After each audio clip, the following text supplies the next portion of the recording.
We designed the new Spring Parade Stamp TV kit with many great stamping techniques in mind.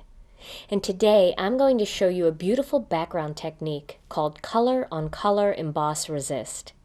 Let me show you the tools and products you need to do this technique. First, you're going to need some cardstock, and I'm using a piece of the Gina Designs Pure Luxury White cardstock. Then you're going to need some embossing ink, and I am using a Versamark ink pad. You're also going to need some embossing powder, and I'm using the Superfine Detail Clear Embossing Powder.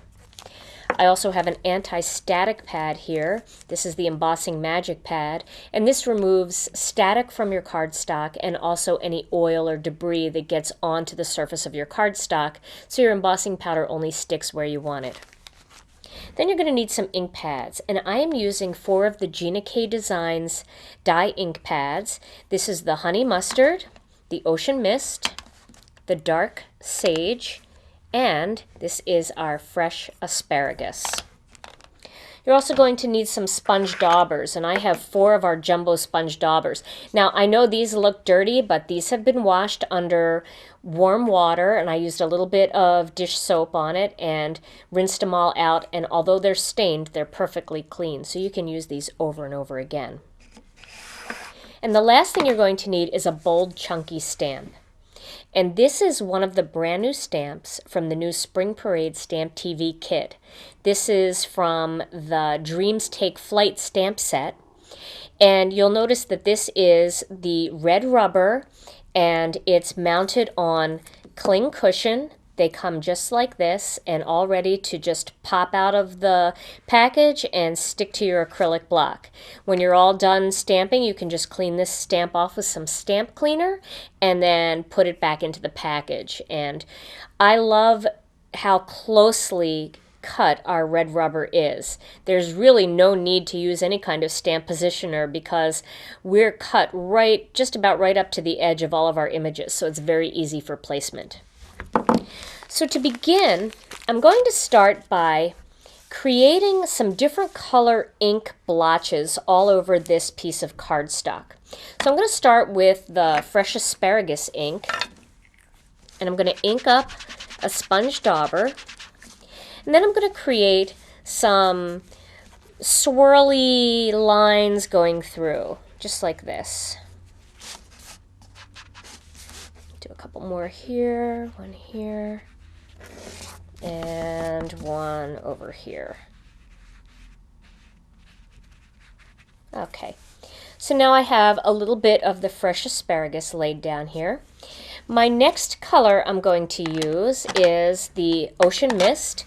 So let me put that sponge dauber aside and grab a new one. And I'm going to ink that up real well on the Ocean Mist pad.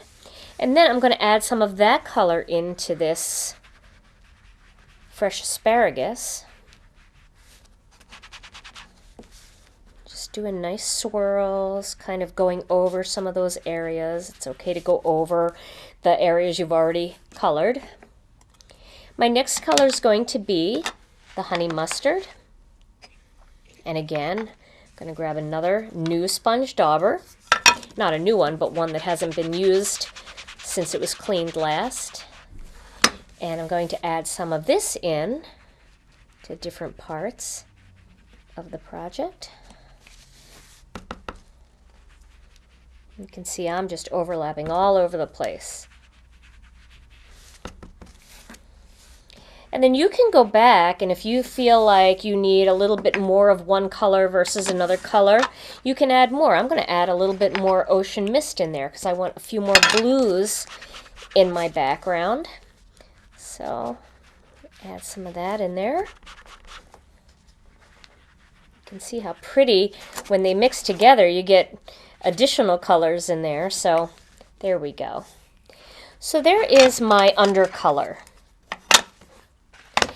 Now you want to give that just a second or two to dry, which really doesn't take very long at all because our ink is dye ink.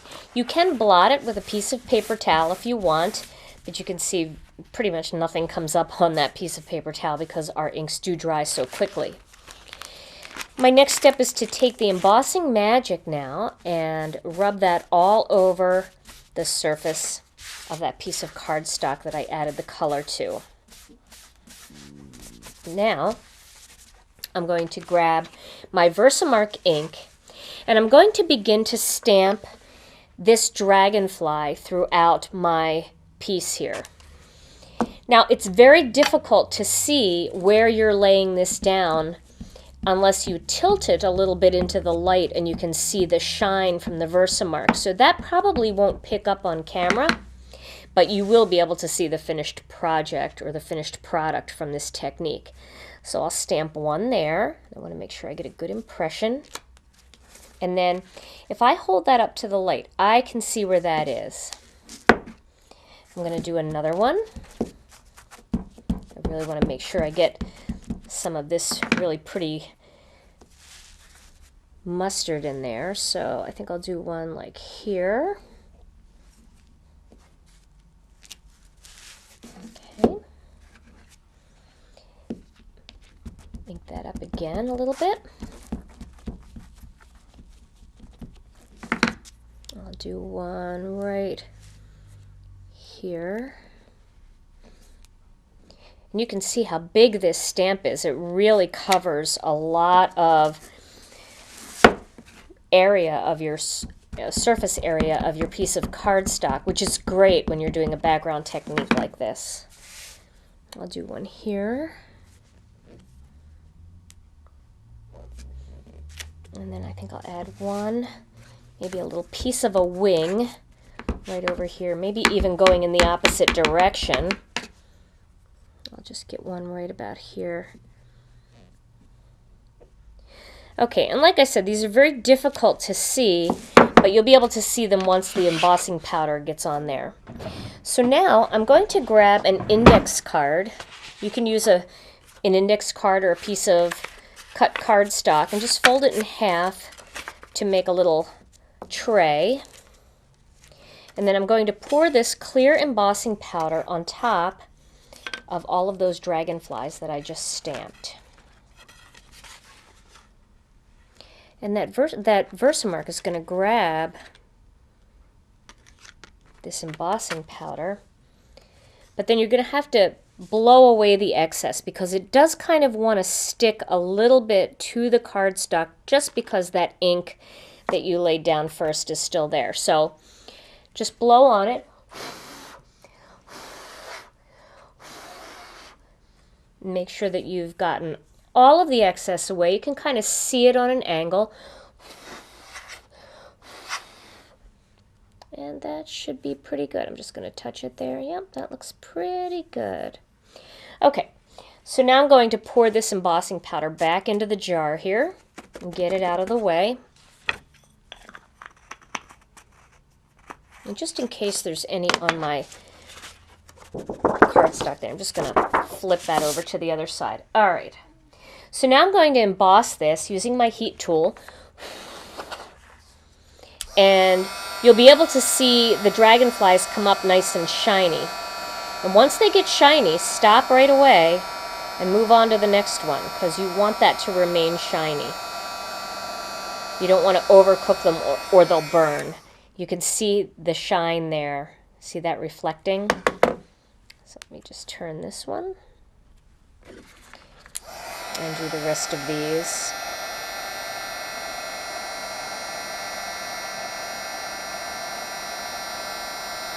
Now this all by itself is very pretty to look at.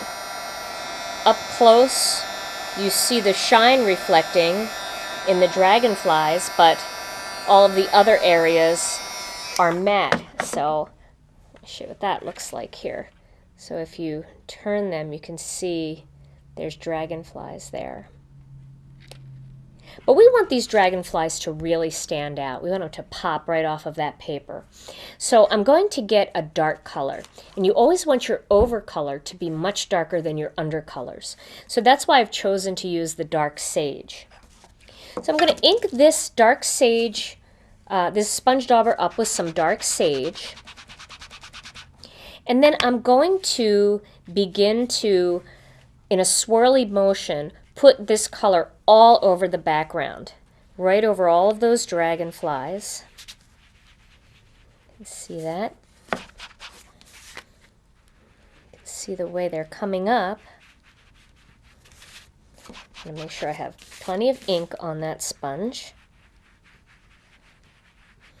And the dark color will blend, mix very nicely with all of the other colors that you've already laid down. It will cover them up, but it'll still give that look of being swirly. It won't cover them up real solid. It'll still have that swirliness about it, just like it did when you laid the color down initially. It'll just be a much darker version.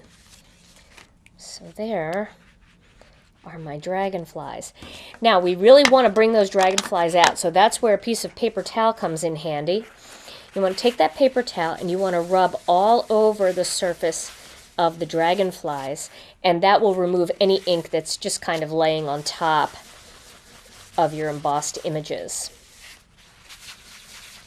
Now on my card sample, I actually took a couple of the smaller, well, one of the smaller dragonflies, and I added those in between, which you'll be able to see a little bit on my finished card when I show that to you.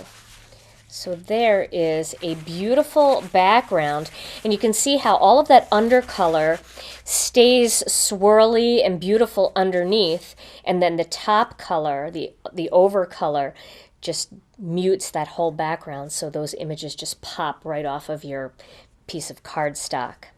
So let me show you the finished card that I made using this technique. Again, I used stamps from the new Spring Parade Stamp TV kit, and I used, again, the Dreams Take Flight stamp set for both the focal image, the background, and the greeting. And what I have here is that background piece of paper matted onto a piece of black onyx cardstock, and then the whole image, the whole background image, is put on top of a turquoise sea card base. Then I used that same dragonfly, but I made him the focal image this time, and I colored in around with some Copic markers and a little bit of Sakura Stardust pen, and then I used one of the greetings from this new little stamp set called A Happy Hello. And I want to show you how beautiful the background looks when the light hits it. You can see all of those dragonflies are shiny, and the rest is muted behind it. And then you can see that the swirls in the focal image where I use the Sakura Stardust pen are also glittering. So you've got lots of glitter and beautiful swirling color throughout this entire card project. You can use many of the images in the new Spring Parade Stamp TV kit to do this beautiful technique. Try different color combinations like pinks, purples, and reds for your undercolors for eye-popping images that are perfect for hosting a greeting all by itself. Or use a monochromatic theme such as light, medium, and bold yellows or oranges for a softer backdrop for your spring and summer focal images.